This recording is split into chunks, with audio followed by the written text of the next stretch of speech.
Well, greetings, imagination connoisseurs. Once again, it is I, your Duke of Dope Discourse, your master of fun and wonder, your existential Mr. Rogers, and we have somehow lost the stream. It shows that I am no longer broadcasting. Well, maybe I am. I don't know. Robert Meyer Burnett, your master of fun and wonder, and I am here all the way from Pasadena, California. But it wouldn't be a show without my compatriot, my companion, the best German I know, Mr. Dieter Bastian, all the way from Saarbrücken, Deutschland. Greetings, imagination connoisseurs. Dieter here. Here I am, rock you like a hurricane. And welcome to the B&B Motel for Let's Get Physical Media. Let's Get Physical Media. And today, Dieter, we are very privileged and very honored to have, well, I'm privileged and honored. Are you? Are you privileged and honored? Definitely. Because I know his website, but I don't know him personally. Well, now you're going to meet him. We're going to meet. I mean, it's amazing with modern technology. We're going to meet one another from across the planet. Our next guest, he doesn't need an introduction, but I'm going to give him one anyway. He's had his website, The Digital Bits. He's basically the Wall Street Journal of home entertainment. He's been covering the home entertainment beat for 20 years now. He's a good friend. He's a good guy. He likes his Eagle transporters from Space 1999. He likes his cats and his raccoons too. Mr. Bill Hunt. Welcome to the show, Bill. Hey. Welcome. Good to see you guys. We're here to talk to you about, well, the state of physical media, the state it's in. Hopefully you think, well, I don't know if you're going to give us some good news, but I guess what we'd like to start with is, Bill, why don't you first tell us about, well, what is the state of physical media now in the year 2020 at the end of this crazy year that we've had? Well, I'll tell you what, it's better than it was at the start of the year, which is, physical media has kind of been on the decline for about 10 years now. Disc sales have been kind of dropping for about 10 years now. But what's happened with the pandemic is because the movie studios can't open films in theaters, they've suddenly realized that there's a profit in discs again, and that people buy discs again. And so it's amazing. They toward this fourth quarter, they're all racing to replicate catalog titles on Blu-ray and 4K, get the releases out into stores. And as we know, that's caused some shortages out there. But it seems like the decline of physical media has at least there's a little bit of a pause on it right now because of this pandemic, because people are buying discs again. They're staying home. Well, one of the things I noticed, like this week, obviously the 4K version of The Lord of the Rings came out. And yeah. I don't think I can remember a time, maybe ever, where a disc has seemingly sold out. I mean, it's impossible to get. You can still find The Hobbit, but I was unable to. My order got canceled, actually, for the discs. And I'd never seen that before. And is part of that because there's really only one plant that replicates Blu-rays in North America now? Yeah, that's exactly right. In the heyday of DVD, there were 5 or 6 plants, I think, that were replicating discs here in North America. But right now, there's only one, and it's in Mexico City. And it's so all your Blu-ray, DVD, and 4K titles that are getting manufactured for stores are coming out of that one plant here. And there's just only so much capacity. And earlier in the year, it wasn't so bad. When demand was kind of what it would normally be at this point. That plant could handle it all, but now all of a sudden all these studios are putting in big orders for fourth quarter titles, and they just can't manufacture enough discs. And I mean, we've seen it for about a month now, where Warner Brothers had the Bugs Bunny 80th anniversary Blu-ray set that was scheduled to come out on a certain day, and then they delayed it for about a week, about a week or 10 days or so, and it was simply because they couldn't make enough.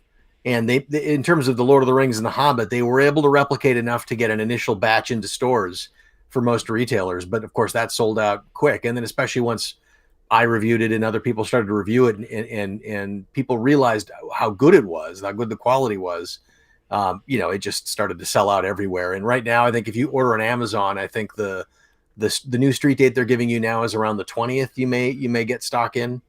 Yeah, they said you might not even get it until after Christmas. Yeah, it's a struggle. It's a real struggle right now. Dieter, is that true of Europe? I mean, are you able to get whatever you want to get in Germany? I only got the Hobbit set. The Lord of the Rings set got postponed here till Christmas. So Probably from the normal street date, it got postponed. Probably because they didn't have enough. 14 days later. Probably because they were having to The Lord of the replicate Rings more. set is not out here at the moment. Only the Hobbit. To give set everybody an has idea, this is what here. we're talking about here, Yeah, right? yeah, absolutely. Lord of the Rings, Hobbit in 4K. And by the way, they look phenomenal. I have to say, Peter Jackson himself supervised the remastering and restoration at Park Road Post in New Zealand. The Post facility that's owned by Wingnut Films, his company. And they look. I've never, even if you saw them in the best projection originally in theaters, you haven't seen, especially the Lord of the Rings films, you haven't seen them looking this good. They did a beautiful job. It's like seeing them for the first time again. Well, you know, that sort of begs the question. Obviously, in order to do 4K correctly, there has to be a lot of love and care put in on the studio side or the company that's remastering. And some of the time, maybe they don't do the kind of job. Certainly we had problems, debacles like the Terminator 2 4K transfers. And do you think moving forward that the proper care and maybe the right amount of money that needs to be spent remastering things is going to be remastered, or they're going to keep remastering things properly? I mean, obviously Lord of the Rings is a special case because you have a filmmaker that controls his own post house, so he can take the time. But are we going to see that kind of care moving forward from everyone else?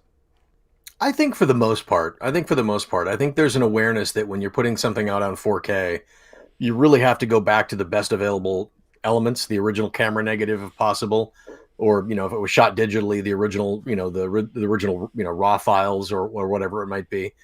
With VFX, typically, you know, some of these films that were made in the last 20 years, the VFX are typically done at 2K resolution, and so they get upsampled, but there's still color depth.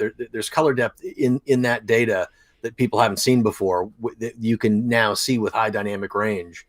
But a lot of it really depends on the condition of the original film elements, as you know. I mean, if the camera negative has been well cared for, you can do wonders. And if it hasn't, then it's much more problematic. And we have to, I think that, you know, fans have come to expect, I think, everything is going to look like Alita Battle Angel, right?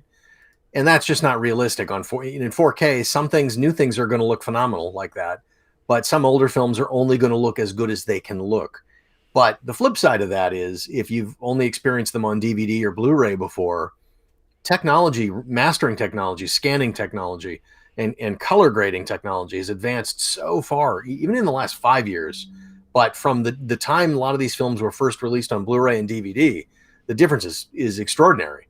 So the quality you can get now with a brand new restoration is pretty remarkable, as we've seen as we've seen with these Lord of the Rings films. I was frankly a little shocked at how good they look. I mean, they're not perfect, but they look dramatically better than the theatrical and Blu-ray presentations did. So it's that to me is exciting, right? If you love a film, the chance to see it in a way that you've never seen it before. And I'll give you an example. There's a shot in Fellowship of the Ring when Aragorn is leading the hobbits, I think, to Weathertop. As I was watching the 4K presentation, I saw like a little swirling image in the corner of the frame as I was watching the thing. And I thought, and I'd never seen it before. I went right to it and I thought, is that like a compression error, or is that like some kind of a mastering error? I ran it back and played it again, and no, it was grass on the side of the mountain fluttering in the breeze that I had just never seen before. And I just had to stop and kind of shake my head. It was remarkable. And to see these films like that, films you love, 2001: A Space Odyssey or Blade Runner, to see them in that kind of quality is, if you're a fan, there's really nothing that's better than that. Well, it's like seeing Peter Jackson said in his YouTube clip that they even put in work into the visual effects again to uprest them. There are some visual effect shots where the color and the contrast just don't quite match with the live action elements in the frame. So it looks like a visual effect shot, right? Like the background or the CG element looks a little bit, it just doesn't look like it fits with the live action. But the grading tools are so good that you can go in and select specific pixels and specific areas of or specific elements and adjust the color and contrast and match properly. So now all of those visual effect shots look like they're just perfectly blended with the live action in a way that they never, even in the theatrical experience, they weren't that good. I wish all movies, had the care put into them. One of the other exciting releases, obviously, that has come out for me, the thing that I've been banging on about for a long time, is the 4K restorations of Dawn of the Dead. Yeah. I have that right here. Me too. I keep it in arm's length. And I mean, that's to me, this is the physical media release of the year.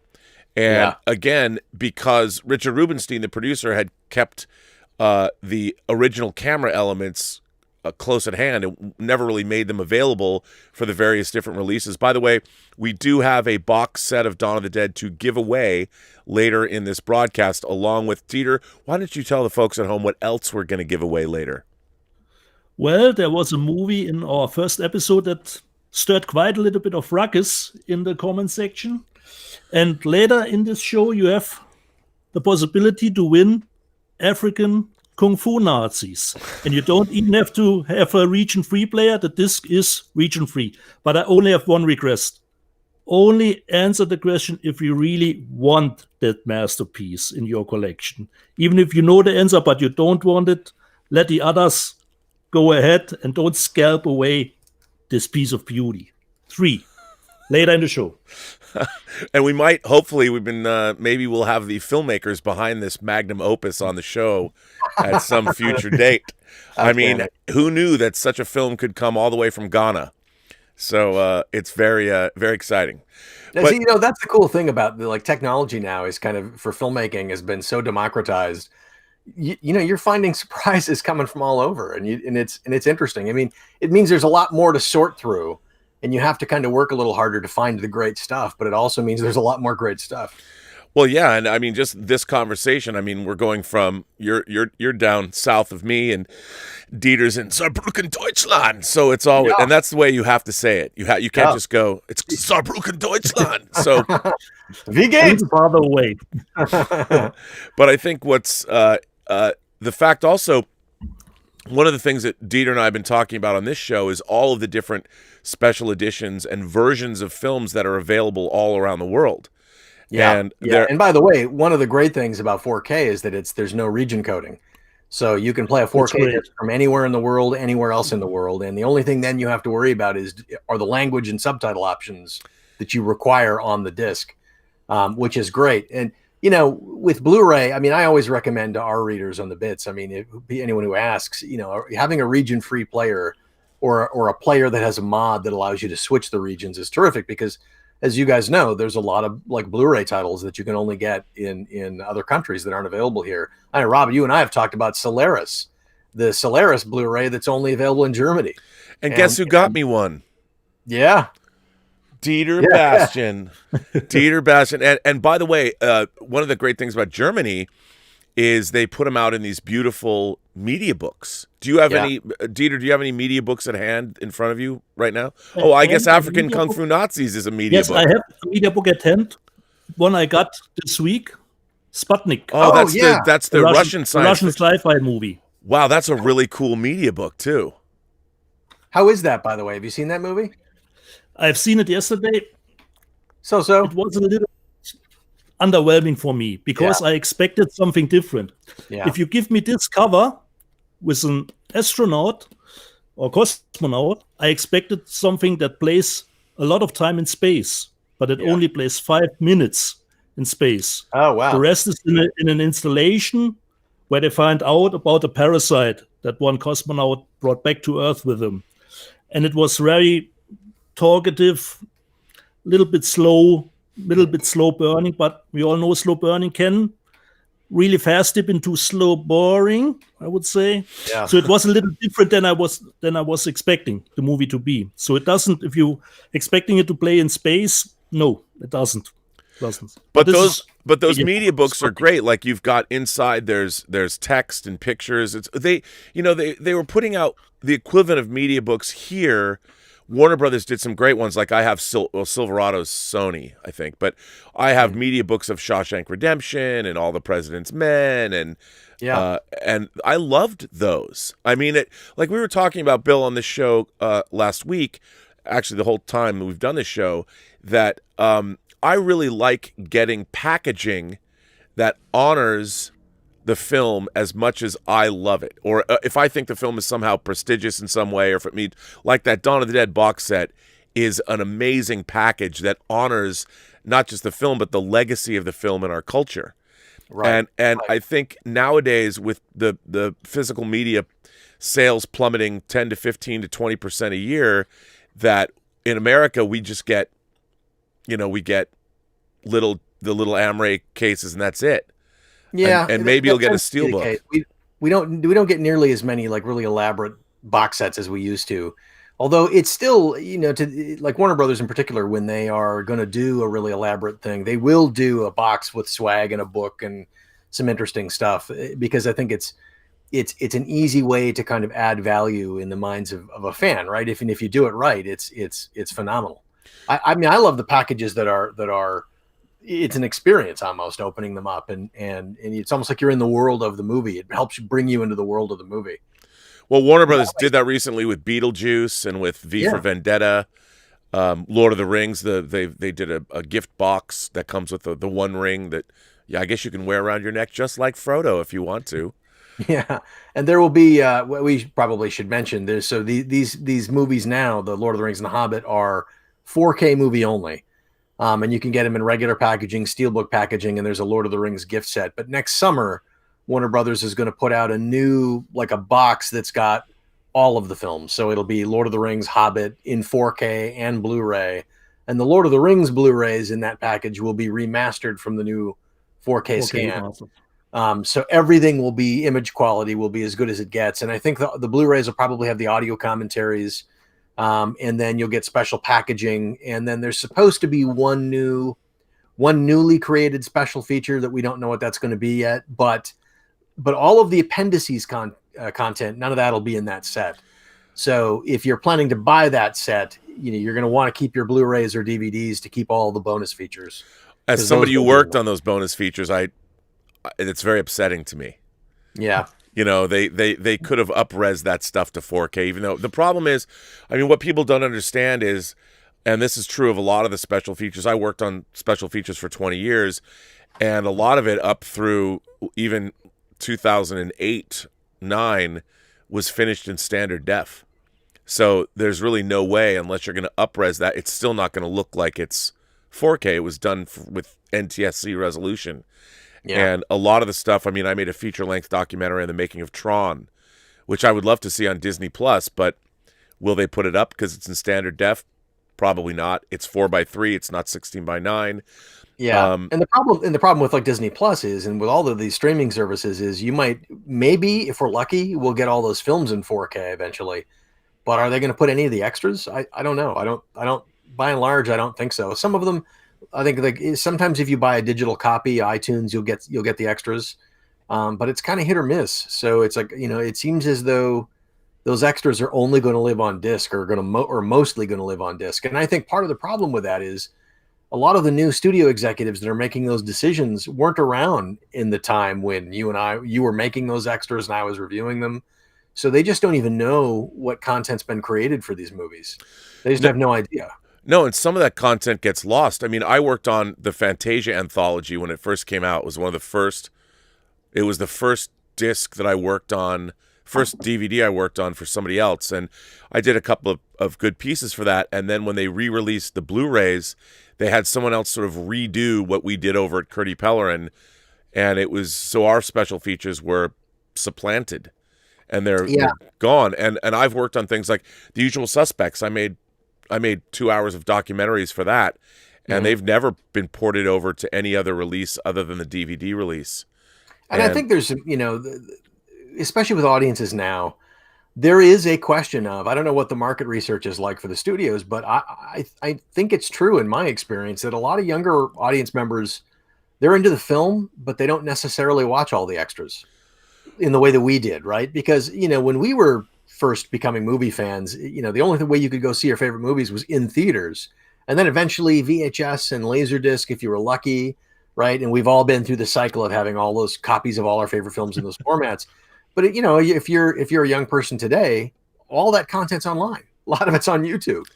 So there isn't that value in that kind of content. And I think they're always looking for that new experience, but I don't know that there's that same mystery or mystique about the behind the scenes stuff that there was for us. For a lot of filmmakers that are working in the business today, Rob, and obviously you're a perfect example. Those extras were kind of an education. It was film school in a box, right? It was the whole Criterion idea. Oh, absolutely. I mean, I remember buying the first 2 Criterion discs that came out were CAV versions of King Kong and Citizen Kane in 1984. And Criterion really pioneered, I mean, back then you could do step frame, you could go single frame on a Laserdisc, which meant you could put text cards up on a video platform. So you could literally still step your way through essays and things like that. And Criterion, a whole movie script and photographs, and then obviously Criterion pioneered on their Laserdiscs extra audio channels with audio commentaries on them.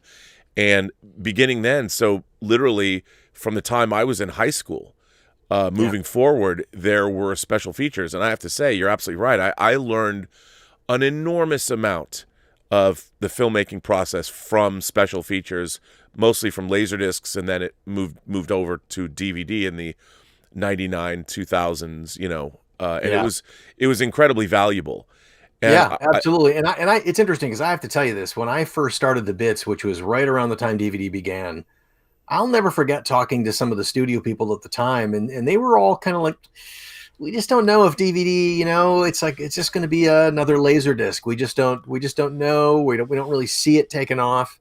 And I knew immediately that was ridiculous because I'd worked in a record store when CDs showed up on the scene. And I watched how customers came in like, oh my God, they would buy huge stacks of CDs of their favorite music. And even though those early CDs, the quality wasn't great, there was a hunger for that content on that little 5-inch disc. And so I always had thought, like, if they can put movies, because there were Laserdiscs started to be around then, if they can put that Laserdisc experience onto a 5-inch disc, people will go crazy for it. They'll go crazy for it. And they did. And then you forget that the rise of DVD happened right along the same time as the rise of Amazon and Netflix, right? So any movie you wanted all of a sudden was a click away on the internet in 2 days, and it's in your mailbox. Well, not only that, you could get progressive scan images. Yeah. So you're watching images in 24 frames and 16 by 9 too. And 16 by 9 widescreen frame. And even though it was NTSC video, it was a substantial improvement over VHS. Yeah. And you could come back a year later and your tape wouldn't be filled with more dropouts.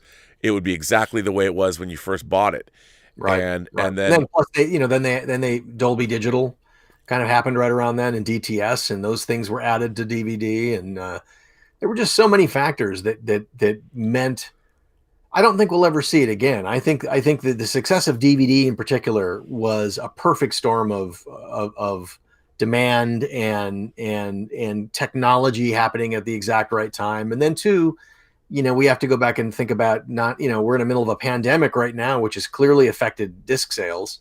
9/11 happened right not long after DVD debuted. And so what I saw happen was a lot of people who might have otherwise traveled or gone out and, done things with their families, taking them out on a trip or something.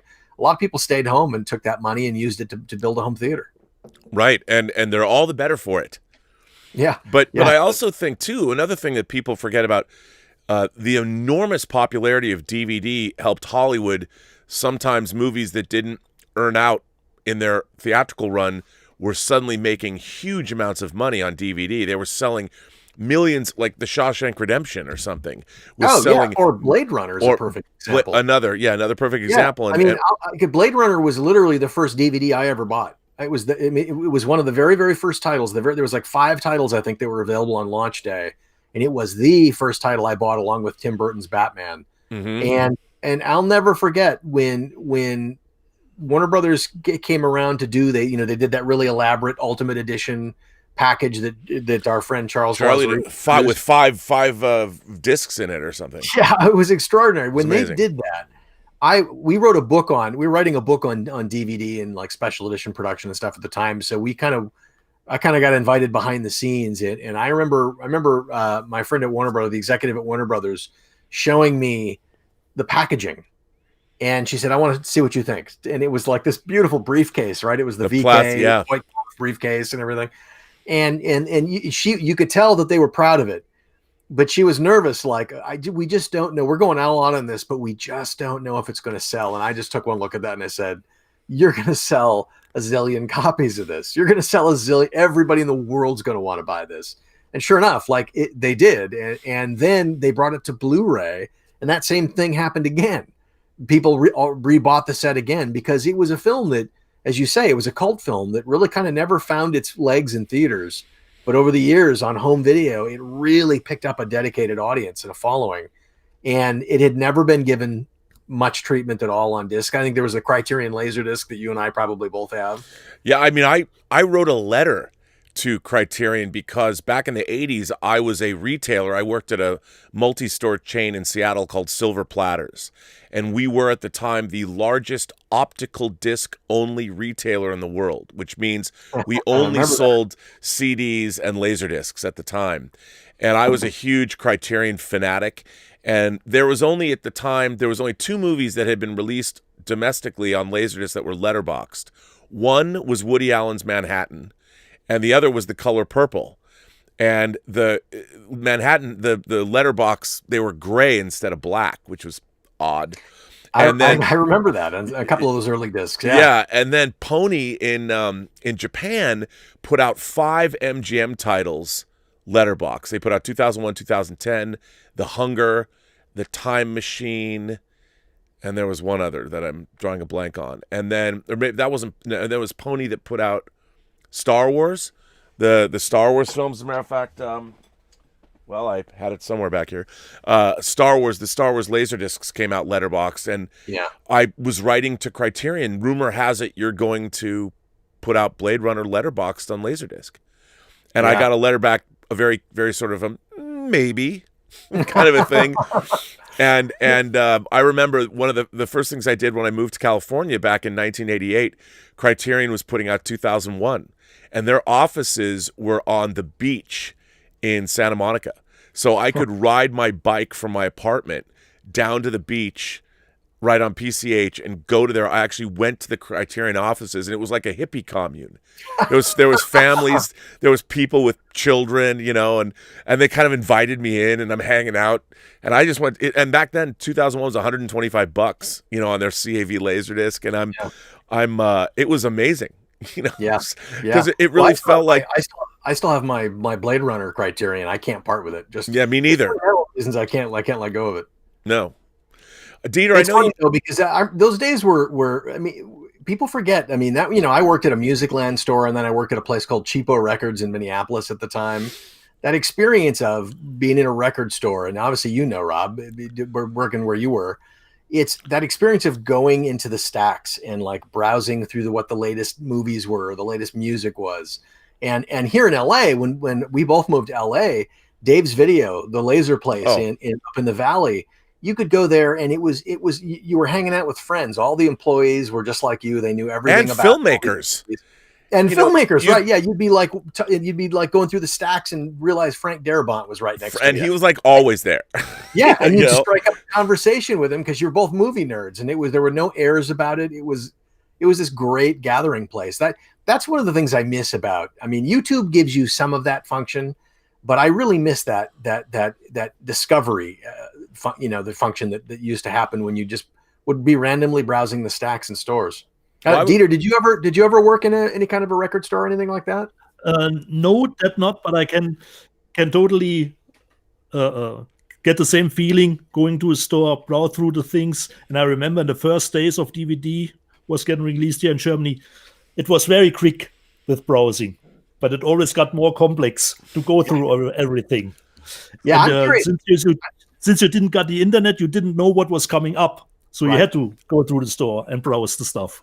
Right. Well, it's funny because when I got into starting the Digital Bits, the website I run, I started it in 97, and the reason I started it was because I'd worked in the industry as a video producer. I did like industrial video, commercial things and stuff like that. And so I'd heard that they were working on DVD long before it was even being covered. And so just as a matter of personal interest, as a fan, like you, Rob, I would call up the studios and say, hey, listen, I understand you guys are going to launch this format next year. What are you doing for it? And they would tell me everything. They would literally tell me everything. Because who else was calling them? Right. Nobody. I mean, they weren't there. There were the trades weren't talking about this stuff. Nobody. So I went on. I had an Earthlink page at the time, and I first started as a little newsletter, and then I would share this information on my Earthlink page, and about a month into doing that, Earthlink called up and said, "You're just getting way too much traffic. You should buy a domain and start an actual website," which I did, like not thinking it would ever be. And I never.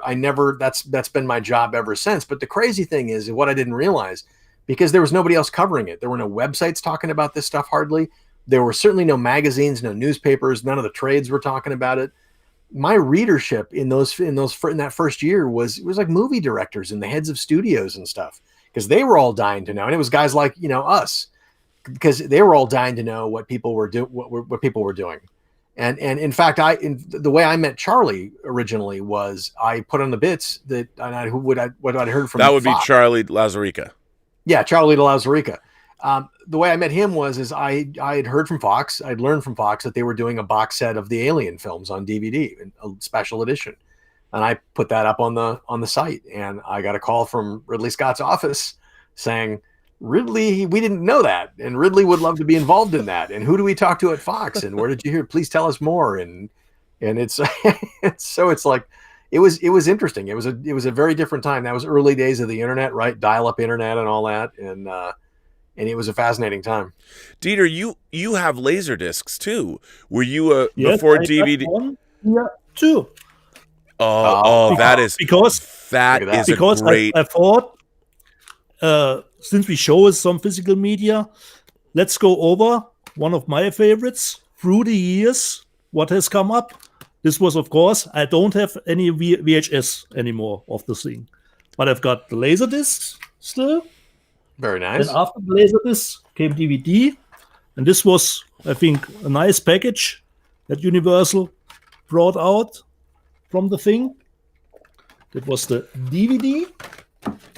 Then, Rob, I know you will shake in your head again, but I never shake my head. Come on now. HD DVD. And that is one of my questions for Bill. I have to look it up. Absolutely, no, yeah. I remember covering that format war. Rob said that taking part in one Cold War was enough for him, so he ditched out on the HD DVD versus Blu-ray war. I like the format very much, and just like Warner giving a deadly blow to the theatrical experience, with their new announcement this week, they killed HD DVD back in the day when they switched solely to Blu-ray. Do you have the HD DVDs, or were you like Rob and did not take part in that war? No, actually, so I covered it. This was ground zero in terms of coverage of that format war. In fact, you remember a few years earlier there was the DivX war, right? I think that's when I started really reading your site when you were talking about DivX. Yeah, well, we actually I think the Digital Bits gave the world the first look at DivX. They invited us up and we did a whole feature on it and everything. And then very quickly I said, okay, this is an interesting technology, but it's a terrible idea it's terribly anti-consumer. So we kind of covered that whole format war. But so when the HD DVD Blu-ray format war happened, again, we reviewed the hardware and we knew it was coming in advance, and we reviewed all the hardware and we reviewed some of the software and everything. But it was a really interesting thing because Microsoft and Toshiba were so good at their marketing game that they were all over the internet, evangelizing for that format and how great it was, and it was going to be the best thing in the world. And the only problem is, and if you're a consumer on the internet and that's what you were paying attention to, that's what you saw. But if you were in the industry and you went to any post-production house or any studio or any place like that, everybody was like, Blu-ray is going to win this thing because it's a better technology. It's a more innovative technology. It's got larger capacity discs. It was almost universal that the industry was clearly moving in the direction of Blu-ray, Mm. whereas you had a couple of studios and you had, one manufacturer were really pushing hard for HD DVD. And I remember there would be these ridiculous arguments about people would say, well, 100 gigabyte discs, no one's ever going to need that much capacity. And then I would talk to people like Rob and Charlie and other like special edition producers who would say, are you kidding me? Like, I could use that right now. I would love to have that kind of capacity. So Well, yeah. it was a format war in the sense that it was really a PR format war. The industry was very much behind Blu-ray. And then what happened was that year that Warner Brothers finally said, they did it at CES. So about a month before CES, which was in January, I was at an industry conference up in LA, and I was invited to speak along with Pete Bracke and Guido Henkel from DVD File and DVD Review at the time. We should mention that Pete Bracke wrote a great book called Crystal Lake Memories about the Friday the 13th franchise. Yes, he did. And he also participated in the new Shout Factory, the really elaborate Blu-ray. Yes. I haven't talked Friday the 13th films, which was phenomenal. I haven't talked to Pete in a long time, but I love that guy.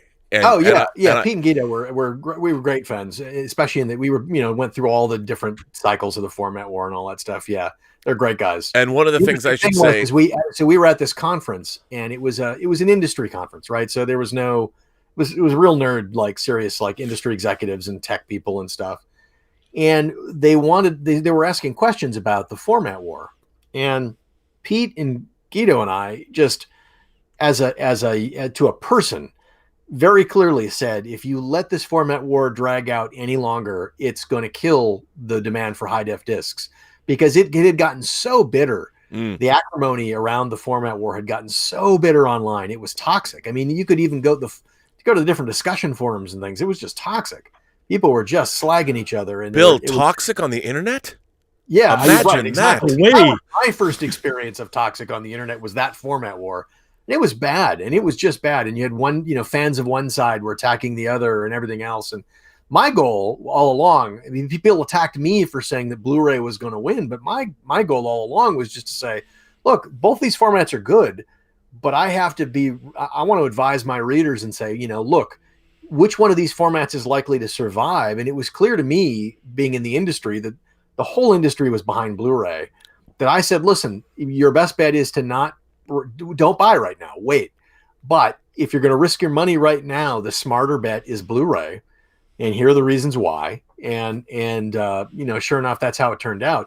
But that format war drug out for several years. And to the point where at this conference, we all, Pete and Guido and I just said, this has got to end. If it doesn't end, you're killing the whole market for high def discs. And I think the format war did ultimately damage the demand for Blu-ray. It never got quite as big as it could have been if not for that format war. But the thing is you could, when we said that at this conference, you could have heard a pin drop in that room. It was a big conference hall, and you could have heard a pin drop. And it was that's basically, I think right after that, Warner Brothers said, we're going to see what happens with the holiday sales, and then we're going to make a decision after the holidays as to which format we're going to back. And the interesting thing is, so then I was at CES, a couple weeks later, and I went to the Microsoft booth and the Toshiba booth, right? The HD DVD. There was HD DVD branding everywhere. And in fact, Bill Gates, who gave the keynote speech, they were ready to double down on. Microsoft was making a decision. Do we double down on HD DVD or do we pull the plug? And that night he gave his keynote speech and they didn't mention HD DVD at all. And when I went back to the show floor the next day, all the HD DVD branding was gone. It was all gone. So when Warner's made their decision that we're going to basically end support for that format, that pretty well killed it. And it's unfortunate. I hate the fact that there are a lot of fans bought that player and those discs. Right. And I had them all, but it's like, I don't think the market has a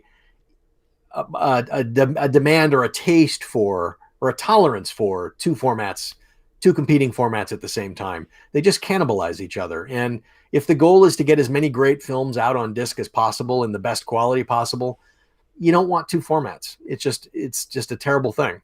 Well, I mean, everyone has to pay a licensing fee now to Sony for right. Blu-ray. I mean, even when I was making, say, Blu-rays of our short film Prelude to Axanar, we had to pay a licensing fee. Yeah, and I smiled when you said that, Rob, because that's a whole other story. That was because that was a DVD or a Blu-ray that I actually personally produced, so I had to oversee all of the from soup to nuts on that, and that licensing fee was something that was interesting to me. But that was what's interesting too is, as somebody, I started working in home video when I was 13 in 1980, and it was VHS and beta. I sold my grandparents a beta machine, a super beta machine, and they never failed to rib me and go, "Yeah, Rob, you sent us. Are you ever going to give us our money back for that?" Yeah, but the beta was better. That was the thing, and I said, look, my only interest is having the best experience at home. Yeah. And what's funny is the dream was to replicate the theatrical experience at home. And now we live in a world where you actually can, depending on how much money you want to spend. You can even buy the same projectors that are in movie theaters.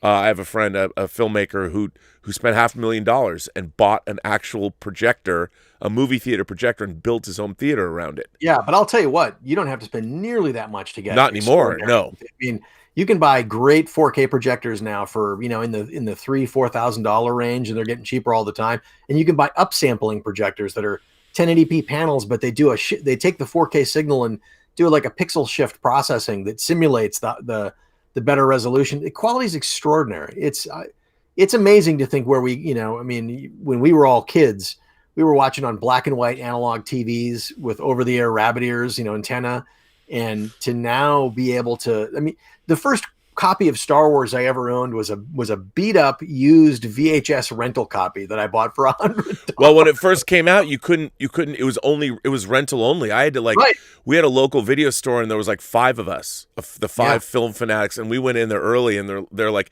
"You are going to give us one of those, right?" So we had to pay in advance $125 so they could get 5 extra rental copies and distribute it to us, our crazy teenagers.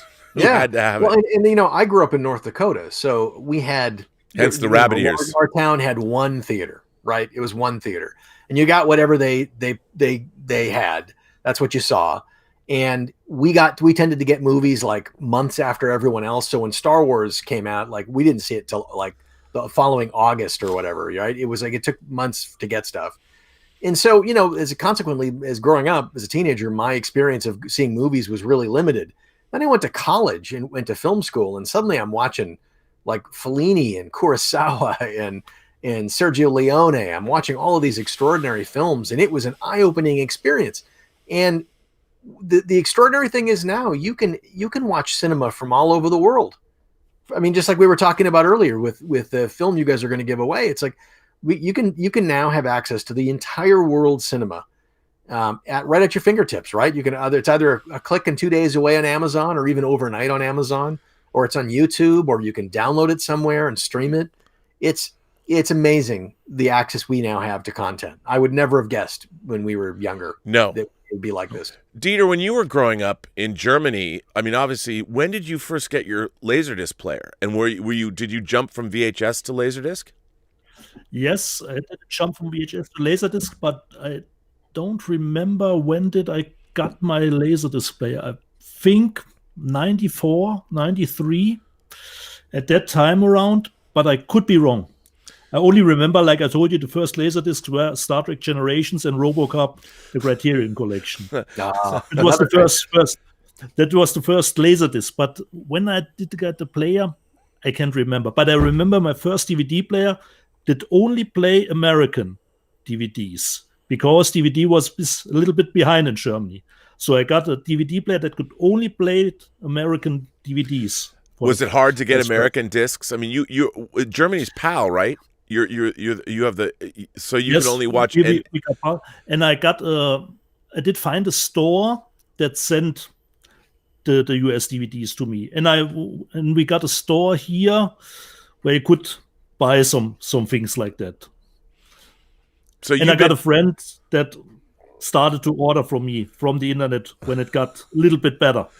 But my first DVD player was just an American player. And do you remember which model it was? Was Denon. It a Toshiba? Denon.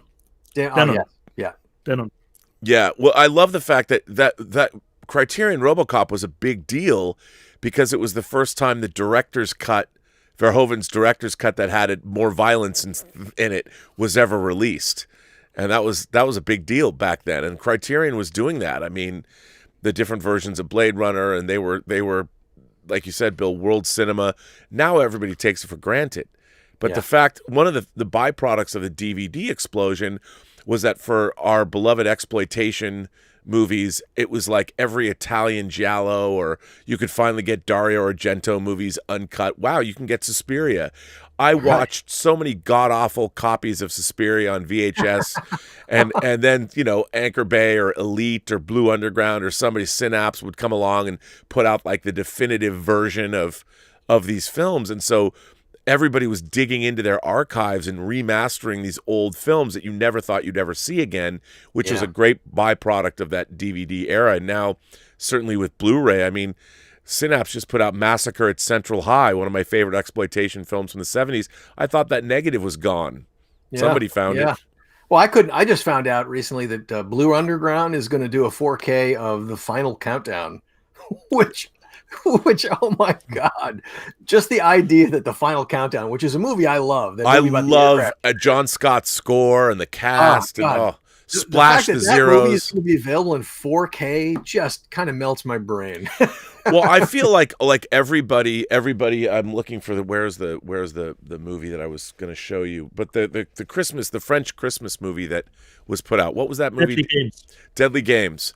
I can't believe that came out in 4K, and it's because you have even speaking of 4K, this week I was going to show this. I will show this on this week's regular episode, but Kino Lorber put Mad Max out in 4K. Oh, that's awesome.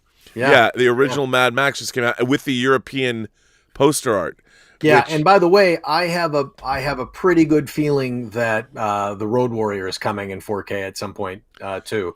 With all the the talk about the new Furiosa prequel and with obviously the success of Mad Max Fury Road, I would be stunned if that movie doesn't come in 4K. Yeah, I mean, it's amazing. And going back, my whole favorite thing is when photochemically originated films, which means most of Hollywood history, they are the films that I think are served the best on these formats.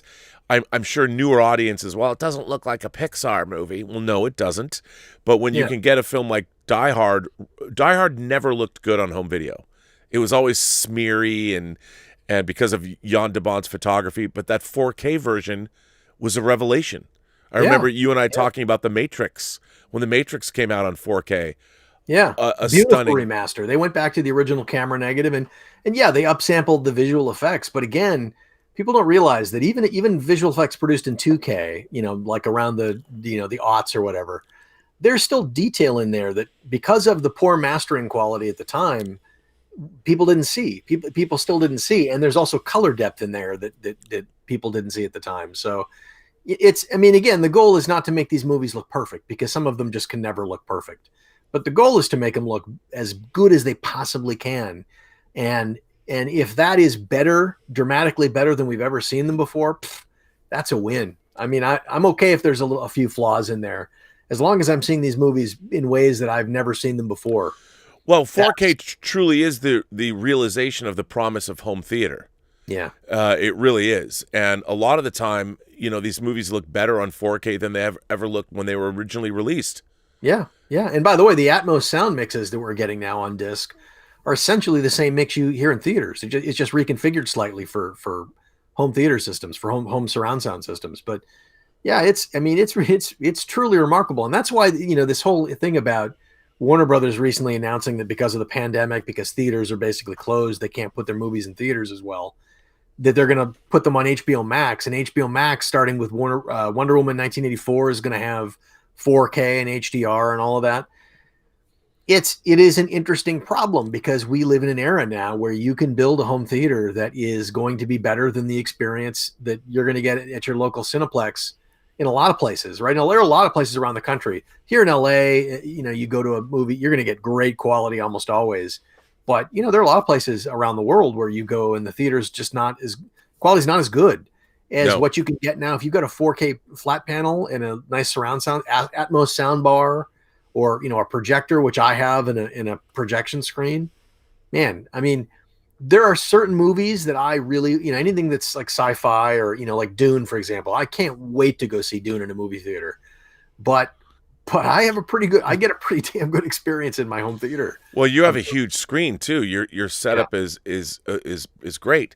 And I think the screen I have is like 110 inches, and it's a room I can darken completely for home theater, and so that, to me, I know that a lot of people are, like the flat panels and like that quality, but to me, I really like that projection. I really like that. That's a true movie theater like experience and stuff. But the quality you can have at home now is extraordinary. And we also have, there's younger people, routinely watch movies on their phones or on their iPads, right? So it is, digital technology is going to change the nature of theater exhibition. It's just going to. I mean, already when you go see a movie in theaters, you're not seeing film almost ever anymore. It's a digital projection. Well, also film, I mean, talking about the experience, you go see an older movie, they don't strike new film prints. Right. So you're looking at film prints that have been played and stored, and sometimes they've turned pink, and they're not kept up with.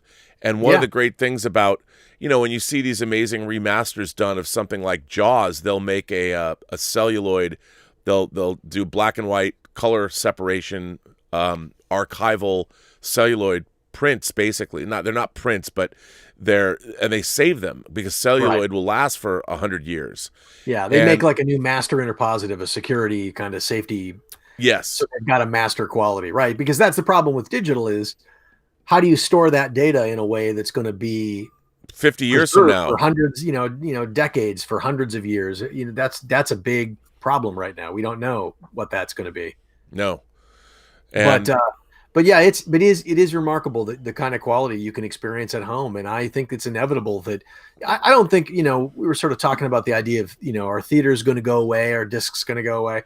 I don't think the theater experience is ever going to go away. Not for a long time, because there is still something about gathering together with lots of people in a room to see a movie that is exciting.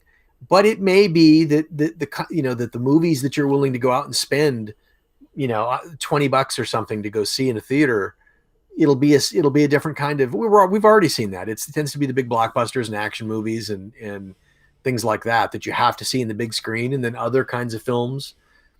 Sort of your kitchen table dramas and things like that, art films, those work real well on streaming. Well, I mean, I think that's a real problem now is unfortunately one of the things that is a byproduct of this technological revolution is the fact that movies are ubiquitous and people take them for granted. Yeah. So one of the things I learned, and I learned this unfortunately working on Superman Returns, I was going to do the Lord of the Rings special features for Superman Returns. And Walmart basically said, we're going to do a 3-disc set. And Walmart said, there you go, on HD DVD. And what do you think is on this HD DVD, Rob? A 3-hour making of documentary anyone is bragging about once per month. Mm-hmm. That is on this HD DVD. But, okay, I'll tell you something funny about that. I when we were shooting the behind the scenes of that, I switched over to the Sony Z1 HDV camera, and we were shooting in high definition, and most of that documentary was shot in high definition. And when I said to the studio, would you like us to finish this documentary in high definition, they're like, no. Why would you do that?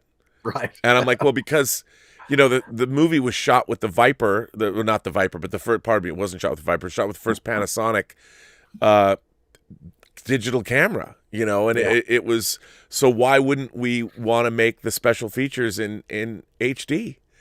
Well, but I remember at the time, the DVD people weren't thinking about high def. No, they weren't. That's one of the reasons why Blu-ray ultimately won, is because when Sony lost the VHS versus beta format war, they thought, there's going to be another format war at some point. And Sony, even at that time, was thinking about high def. I think the first high def demonstration I saw was in like 1986. I mean, it was a Sony monitor at the Minnesota State Fair. They were thinking way ahead on HD. So when the opportunity to get to high definition discs happened, they were thinking about high def way before the HD DVD people were. Way before. They had a plan, and they were not going to lose that format war. They were determined that they were not going to lose that format war. Well, and here we are today. I Yeah. mean, now we've got a ubiquitous sort of worldwide format in 4K. Let me ask you this, Bill. Do you think that there's ever going to be... I maintain 4K, Dieter and I talk about this, that 4K is the end of the line as far as physical media goes. I think that's true. I definitely think that's true. I mean, we've seen every format after DVD has not done as well as I think Blu-ray did about 60% well as DVD. I would say 4K is at around 30% maybe. Yeah, I think I don't think physical discs are going away anytime soon. I mean, eventually they will, however many, a decade or two down the line. But you really think that long? A decade or two? Yeah, I think there's going to be, especially now with the pandemic, I think there is an awareness that the theatrical distribution model is vulnerable. Like with the movie studios, that business is vulnerable to a disruption like a pandemic. But if you can do digital straight to the home and discs in the meantime, I think there's money to be made there. So, are discs going to be the main way people get content? Probably not. It'll probably be the niche, right? And it'll be streaming is how most people get their content. But there's always going to be, I think, or at least for another 10 years, 10, 15 years, there's going to be those guys like us and even younger people who are like, I really, really, my favorite film, I really want a nice little box set and make it special with lots of swag. There's going to be that market. But I think, obviously the TV manufacturers are already working hard to promote 8K. Who wants to buy 8K? There's no content. I mean, eventually we don't even see an 8K. The human eye, the human eye can't really see. There's no benefit to us. Right. 8K makes a lot of sense in, if you're a spy agency, like working with satellite data, or if you're a medical researcher, I mean, there are places where 8K makes sense, but not in the home. I mean, nobody needs 8K in the home. What I think will happen next is some form of auto stereoscopic. So 3D will make a comeback, and that might be what they might do is they might use the 8K package, right? But it'll be 2 4K, left eye, right eye, right. And you'll have high frame rate auto stereoscopic in 4K. Maybe something like that. I think auto stereoscopic. I know James Cameron's working hard on that.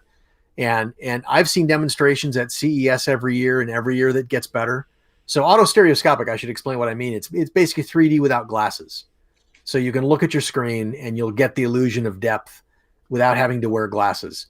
And they're working on that both for the home and for movie theaters. And they're working hard on it. And James Cameron is really pushing hard to have auto stereoscopic in theaters ready by the time he comes out with the Avatar. Yeah. So that might be the next leap. And I can see that being something that gets people excited. And in theory, that will be format agnostic. So if you've got, so in theory, all of your old Blu-ray 3D discs could be used by a system like that and be presented in better quality and in 3D. But yeah, I think the appetite to keep rebuying our favorite movies, and I mean, guys like us will do it, but I think even guys like us are getting tired of having to rebuy another copy of Star Wars, another copy of Terminator 2, another copy of whatever it might be. So yeah, I think 4K will be the last physical disc format. I do too, but I think the 8K, I mean, if we're going to have holodecks and gaming, I think 8K could be very beneficial that way. Virtual reality, those kinds of things. But I think at what comes next after that, might come next after something like that, I think then you're looking at like brain tap kind of a thing, like right? Like Matrix kind of a thing. But I mean, and it sounds ridiculous to say, but Elon Musk's company has got a company called, I think, Neuralink. Yep. And they're working on that idea of an interface that where you can interface data with the brain. So in theory, you could have a Matrix-like or holodeck-like experience where it's, you put on a little helmet or whatever, and you're immersed in a virtual world. I mean, strange case. Yeah. I mean, kind of who knows where it's going to go. A lot of that is real speculative but the thing of it is you guys know. I mean, if you're looking at 4K, most people can't even see the difference. I mean, a lot of people can't tell the difference between regular HD and 4K. And at some point, how much quality do you need to enjoy a movie? I mean, we all enjoyed movies on DVD, right? Right. It's, how much quality do you need? I think probably not that much more. But my guess is it'll be video games that'll tend to drive image quality a little bit more than even movies will at this point. But 4K and Dolby Vision on a properly calibrated system is pretty extraordinary. Oh yeah. I mean, yeah. I remember seeing The Last Jedi in I think Dolby Vision, and I was like, wow. Yeah. That's amazing. Well, I remember we went to didn't we see Mad Max at the Chinese theater? Yes, we did. Fury Road. For my birthday. That was on my birthday. Yeah, I remember. Right, exactly. Yeah, a bunch of us went, and it's like that was jaw dropping. It was shiny, wasn't it, Dieter? Shiny, definitely, and chrome. The black and white version is actually pretty damn good. Yeah, I would say the chrome version. It is really cool, but yeah, I mean that was an amazing experience. I mean, everything I'll go see anything in the Chinese since they remodeled it and have that laser projection system. That laser IMAX is it's really extraordinary. No, it's extraordinary. Laser projection in general is just it's HDR, the kind of the HDR experience in the theater, right? It's something. It's really impressive. But I think there's also a cultural shift. There's so much to watch now. Whether people are watching this on when you have 2 hours of time. What are you going to do with that? Are you going to play a video game? Are you going to surf the web? Are you going to watch a YouTube show? Like, what are you going to do? And I think there's a whole generation of people that have grown up where they have these options, and movies don't hold. It's movies. I think in 100 years are going to be in the same place that a symphony or a ballet or a play holds in culture now. The major public entertainment space is held by movies, but that's going to change. And I think that this Warner announcement, as much as I am loath to admit it, I always knew that the movie theater experience was going to go away, and it'll be relegated to what going to the symphony is. Right. when they'll be like, yep, Avengers Endgame's going to open in these giant. They'll have the Cinerama Dome will probably still be there, and it'll be this big communal space that you'll go see this brand new movie in. But if things are opening day and date, people are lazy, and we learned, look, in terms of special features in Superman Returns, one of the lessons that I learned was Superman Returns was a movie that Walmart wanted to have a vanilla-only version of it, which means that there was only a single-disc, movie-only version of Superman Returns, and then we were working on the 2-disc special edition. Now, I just thought that everybody who buys DVD buys the special edition. There wasn't always that choice when something was brand new. You only had the special edition, and then they would release vanilla versions they'd sell in supermarkets later. But the single disc, the vanilla only version of Superman Returns outsold the special edition 8-2, meaning that, and so only 20% of the people that bought Superman Returns on disc wanted the special edition. And that's the general population. And people that we know, everyone watching this show is like, I love special features. Yes, you do. We understand that. But the general population does not. Yeah, I mean, and there are a lot of places where people are just working a job and they want to watch a movie to relax and watch a movie, but they're not necessarily interested in all the behind the scenes ins and outs. And I mean, if you're a movie fan, that stuff is you eat that stuff up. But I mean, it's there are a lot of places where it's just not that big a deal, and it's for as hard as it is for people like us to imagine that. Yeah, there's just it is a little bit like TV. Right. In terms of this is just I'm watching this to pass time, and maybe it's good, maybe it's not. I mean, you hate to say it, but that is we live in a world now where there's so much content. I mean, there's just we're overloaded with content. Even when you have a conversation with your friends about like, well, have you seen this show on some streaming service or whatever? You go, I hadn't even heard of that show. And right now, with one of the upsides of this pandemic has been, or a silver lining, I should say, is that there's a ton of stuff to watch. Even with production shut down for a while, there's just a lot of great dramas and stuff to catch up on, on the different streaming services. So it's kind of a golden age for television style, serialized content. But you just can't consume it all. I mean, even people who are trying to consume it all almost can't consume it all. Right. And there are a lot of people that aren't even trying. So and then it's competing with video games and with music and with YouTube. And YouTube, in fact, seems to be the thing that's where most sort of young people are kind of getting their content. I just want to say quickly, Hui sent in a super chat and said, just throwing a little support your way, RMB. Well, thank you, Hui. I will try not to give you Hui in our programming. So thank you for that. And then John said, sent in a super chat and said, here's a little cheddar in support of this great series. Thanks, guys. If you do want to ask any questions to Bill, we have the super chat and the tip feature, which you can do so and ask questions live right now. And also, we are going to give away. Why don't we give away a disc? Why don't we give away a disc? Okay. The first is, hang on, I don't actually have. Does one of you have the Dawn of the Dead box set? You had it right there, right? Still has it. I got it right. I have it not in my grasp. Okay, one of my loyal viewers, Throg, the Throgmeister, he always changes his name, but Throg has provided this is a very tasty, it's my physical media release of the year. We have a Dawn of the Dead box set to give away. I want to put my moderators on notice. Look at all that good content. Look at that. I mean, you got all kinds of content. 2 Look at books, that. Multiple discs. It's just, yeah. Okay, here's the trivia question to win the Dawn of the Dead box set from Second Sight. And the question is, name all 4 main characters. What are the first names of all the 4 main characters in Dawn of the Dead? Go. I'm waiting. I'm looking at the live chat. People are they're all Googling. They're all Googling. The 4 main characters. Come on. I don't see it in the live chat. Maybe. Oh, because we're behind. It's a little bit behind. Oh, there's a little delay. A little bit of delay. I'm looking. Well, I'll do while we're waiting. It pleases me so much having met George Romero, the late George Romero, a few times. He was such a sweet human being. Amazing. One of the sweetest, nicest human beings I ever met in my life. And it's so cool to see Huey, Dewey, and Louie.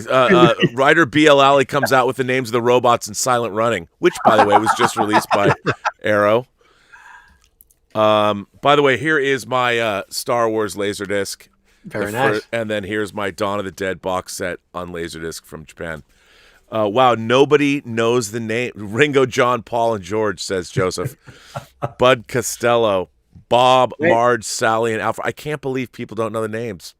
John, Tyrion, Daenerys, and Cersei? No. People are trying. Wow, I can't believe that there's Stephen, Peter, Roger, and Francine. Brian Hepburn wins.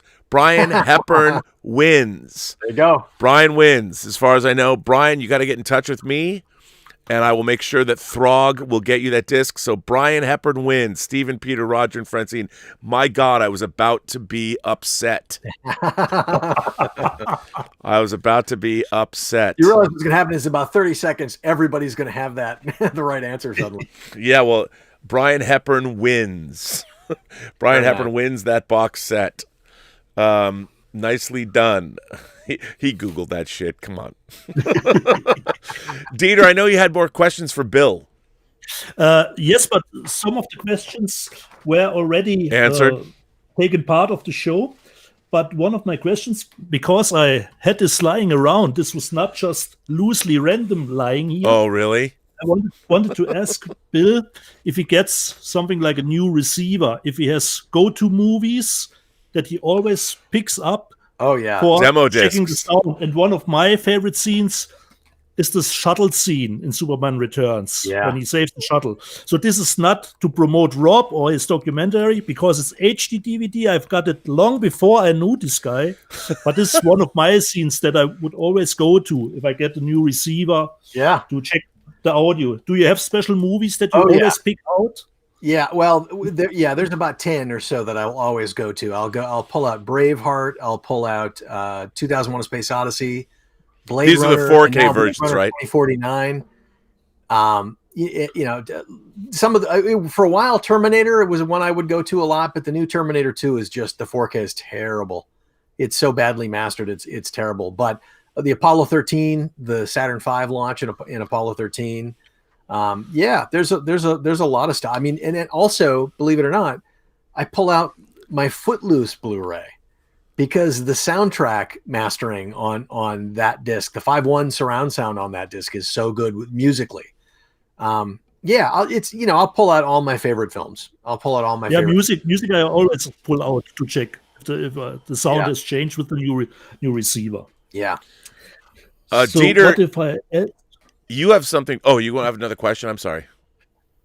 Yes, since it's the time of the year, Bill, Die Hard is a Christmas movie. Yes, no. Oh yes, absolutely it is. Yes, okay, absolutely. Okay. Double feature with that and It's a Wonderful Life. It's a perfect evening. Let's see what else got here. Do you have a recommendation for a region-free player? Oh, because some of the people in the chats asked about something like this. That's really tough because when Oppo was manufacturing players, I would have said, just don't even hesitate, buy Oppo. And I've got 2 Oppo players, and thank God I've got them. And they've got a region-free mod that just plugs into the RS-232 port in the back, and it plugs into the USB port, and then you can use your remote to switch things. The greatest, it was that player. Everybody in the industry, uses the Oppo. I mean, it's like that was the go-to player. Now, I would say in terms of a model of player, I would look at the new Panasonics. Panasonic seems to be kind of stepping into that role that Oppo played. And my guess is that you can probably get aftermarket mods. I mean, the good thing about the mod for the Oppo was that there was no soldering needed. Like some of them, you have to open up the player and you have to solder a little bit, or at least, plug it inside the box. The Oppo you just plug it into the back and it worked great. My guess is you can get the new Panasonic players. There's some region free mod, but I haven't had to do that in a while. So I haven't, unfortunately, I'm not familiar with what the options are, but I'm certain there are good options out there. Philip Alvarez asks, question for Bill Hunt, is DNR really that bad? Yes, it is. So yes and no. Oh, come on now. Well, but here's the thing. Like DNR stands for digital noise reduction, right? And it's basically has been a way to reduce the amount of grain. So in mastering an image, film grain, right? Specifically to deal with film grain. And there are times when it's used. I mean, that DNR gets applied to every single movie. I think there are very few movies that don't have at least a little bit of DNR applied. Just sometimes even as part of the post-production process. A good example is Speed Racer, right?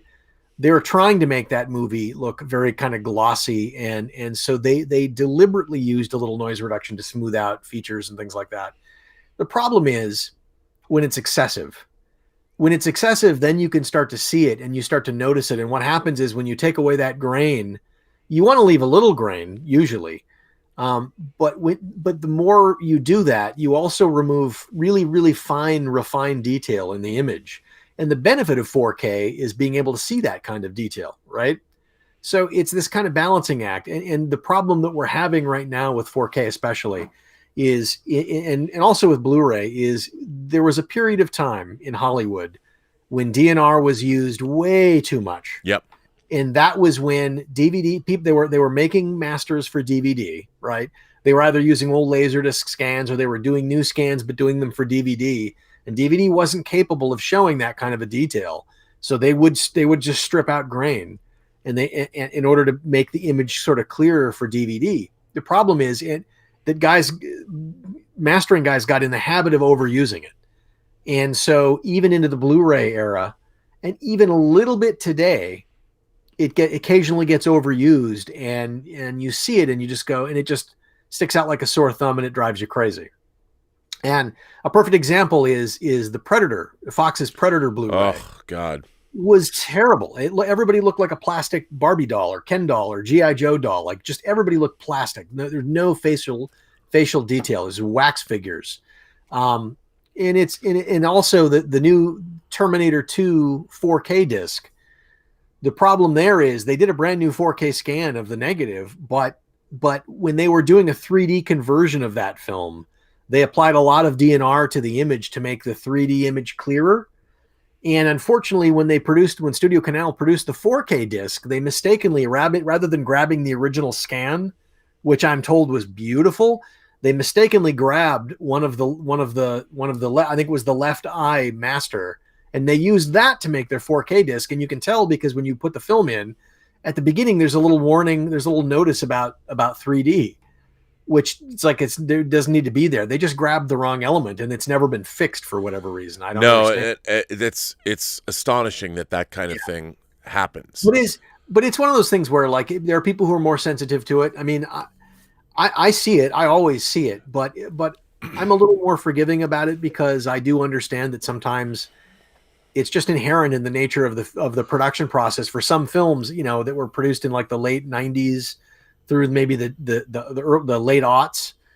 It's kind of endemic in some of those things, and I don't ever like to see it, but and it's getting less and less common. So hopefully, as we go forward, and as we have digital cinema and like films are being shot fully digitally, it's rarely a problem these days. Well, I think another problem that everybody wanted when they're trying to sell an HD TV, they would put on a Pixar movie to show how great it would look, and they're like, why Predator was made in the 80s? Why doesn't it have the sharpness? So they were using DNR to make things look what they would say to be sharper, to get rid of grain, because for the very first time you actually saw film grain more than you ever did before.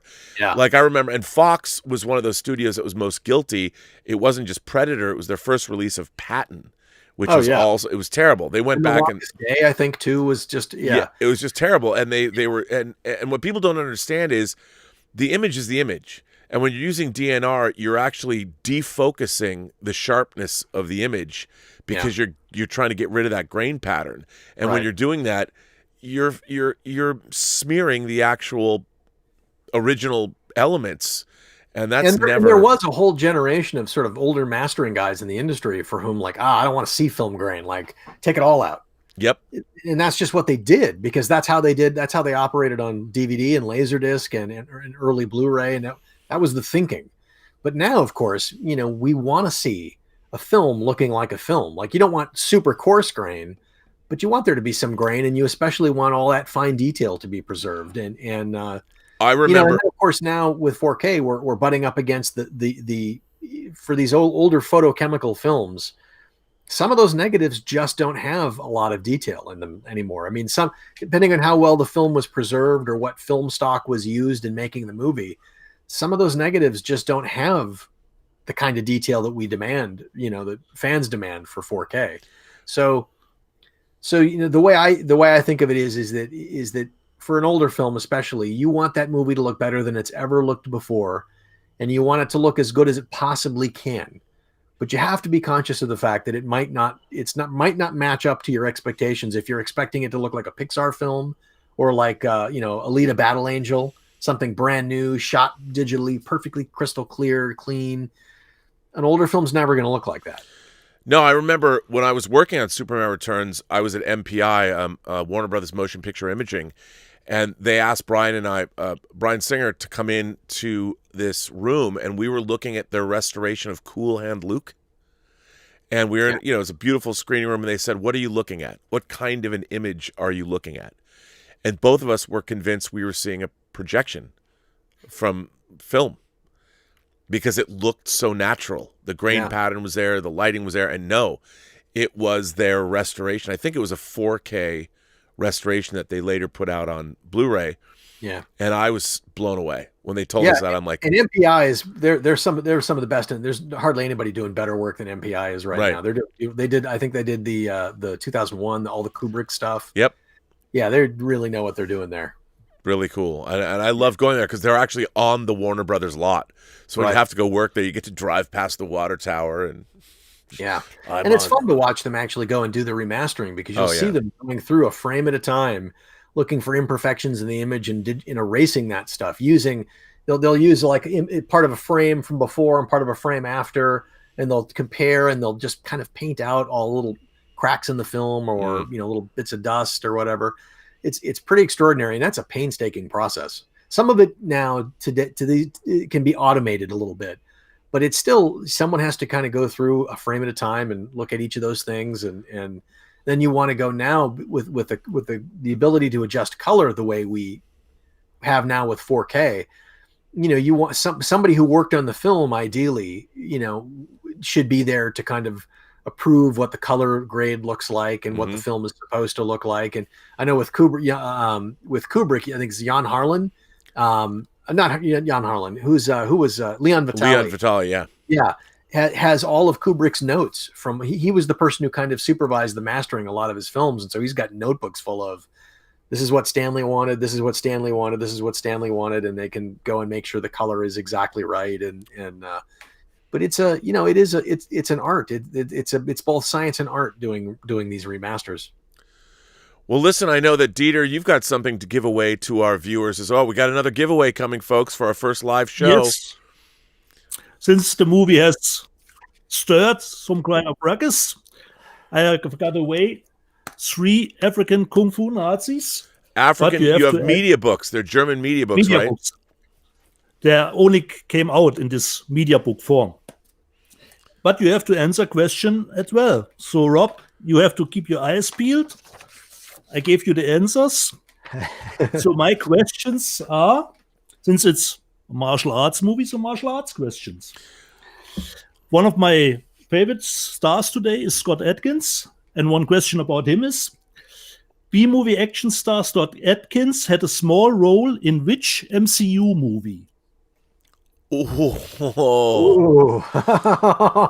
that's a deep cut. Scott Adkins in an MCU movie.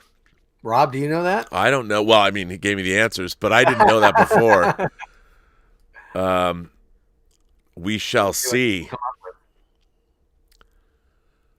A lot of Googling. Dean Mikitich says, I'm going to pass on this. Yeah, Crotobos says, got it. Doctor Strange. Doctor Strange. Right up BL Alley was the first. Who was that? Oh, BL Alley got it. Okay.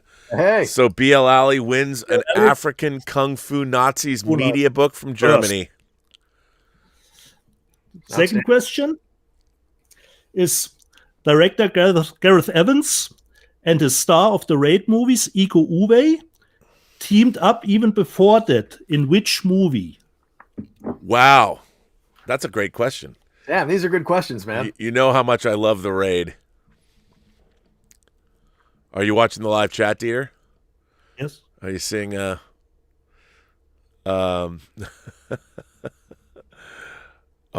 it's paused now.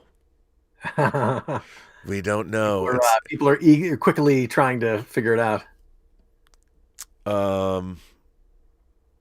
Yeah, Civil War. But I guess we got a pretty good audience. Is what like? I mean, we're being silenced. We're being silent now. This is not riveting YouTube content anymore. As we watch and wait for, we'll let Dieter wait, and he'll have to see. So let me ask you a question, Bill. Yeah. Are you optimistic about the future of physical media? Because I love physical media. I'm still buying physical media. I've been buying. I'm celebrating my 40th year buying physical media. Richard, want me to repeat the question? Oh, what's the question? Was director Gareth Evans and the star of the Raid movies. Marantau, there is one. Justin Toner. Justin Toner wins it. Justin Toner wins. African Kung Fu Nazis. African Kung Fu Nazis, a media book from Germany. And you have one more copy, right? One more. These are good questions, by the way. Here we go. Which was the first of Jackie Chan's Hong Kong movies where you could hear him using his own voice? Ooh. I have to ask, Bill, we've seen the decline of physical media sales. I think physical media has never been better in terms of quality than it's ever been before. Yeah. That's why I keep buying things. I have to say that I was never really a Steelbook fan, but I've been picking up things like, for instance, this new version of The Professional where it's got a PlayStation 5 sticker on the front. I mean, how could I not want to pick up this Steelbook? I didn't have The Professional in 4K, so it was a reason for me to pick it up.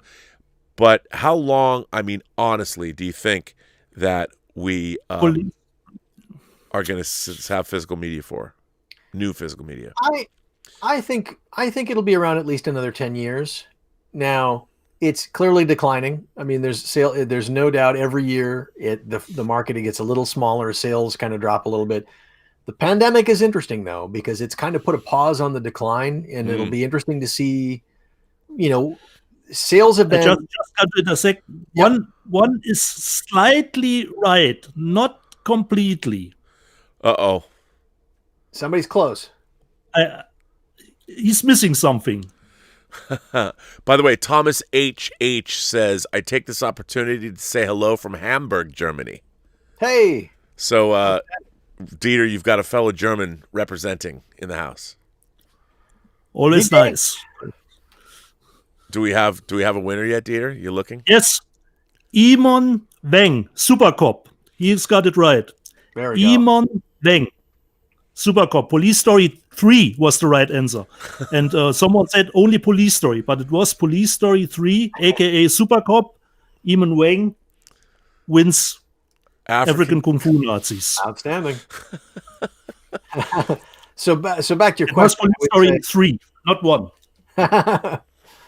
I would say I'm more optimistic now than I have been in the last couple of years. I think it remains to be seen. We'll have to see what the fourth quarter numbers are.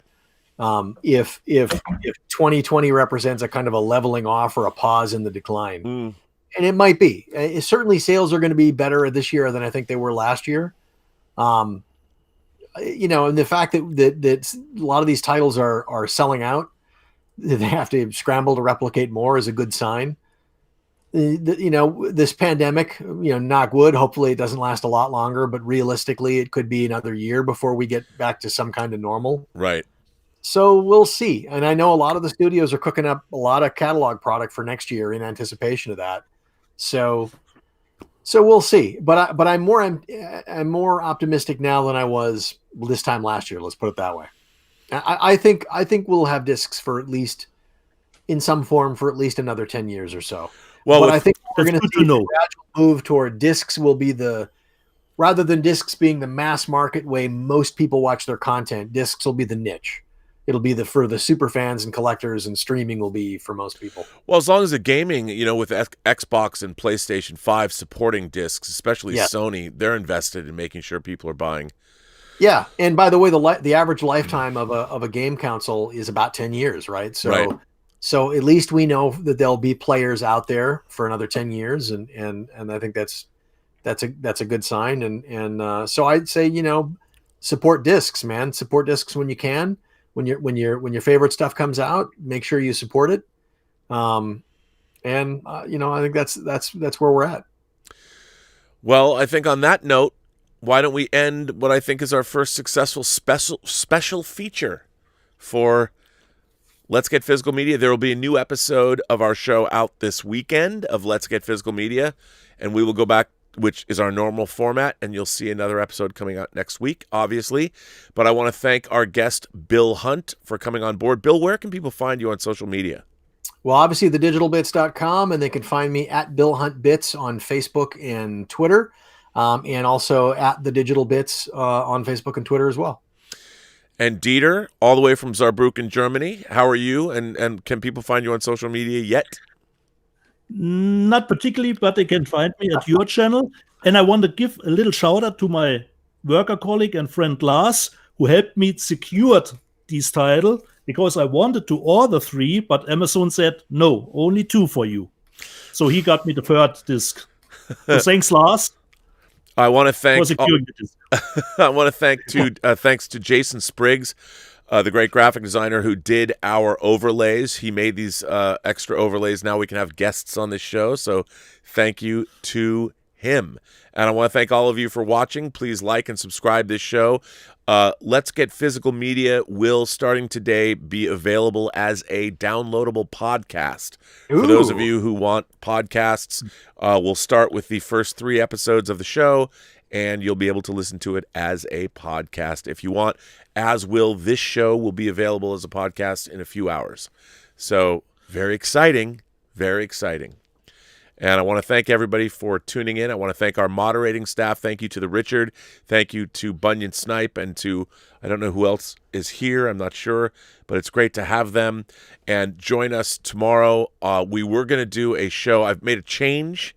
We're no longer going to watch Natural Born Killers on Elizabeth's whining about the movies.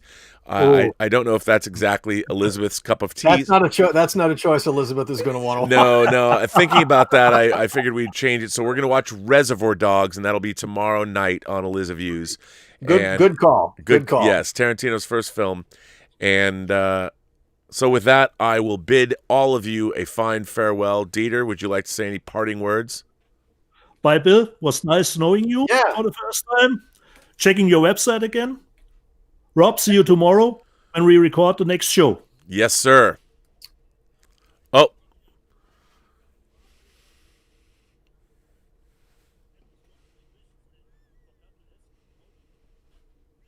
Uh-oh.